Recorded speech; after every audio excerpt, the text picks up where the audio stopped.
Habari za wote. Leo nitazungumzia kuhusu upandikizaji wa mapafu. Wagonjwa wenye kushindwa kwa mapafu kwa kiwango cha juu kutokana na COPD ya mwisho au ugonjwa wa mapafu wa mwisho wa interstitial au shinikizo la juu la damu kwenye mapafu au sumu nyingine kama sumu ya paraquat husababisha ugonjwa wa mapafu wa mwisho. Kundi hili la wagonjwa, kama hawapati nafuu kwa matibabu ya kawaida na kama mapafu yamefikia hatua ya mwisho baada ya tathmini, basi kundi hili la wagonjwa litahitaji upandikizaji wa mapafu.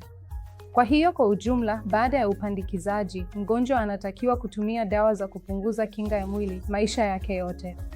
Kwa hiyo daima kuna hatari ya maambukizi kwa sababu pafu ndilo kiungo pekee kinachokutana moja kwa moja na mazingira. Kwa hiyo wanatakiwa kuwa waangalifu sana kuhusu maambukizi katika kipindi baada ya upandikizaji, na pia uwezekano wa kukataliwa kwa pafu ni mkubwa sana kwenye upandikizaji wa mapafu. Hivyo tunatakiwa kuwa makini sana.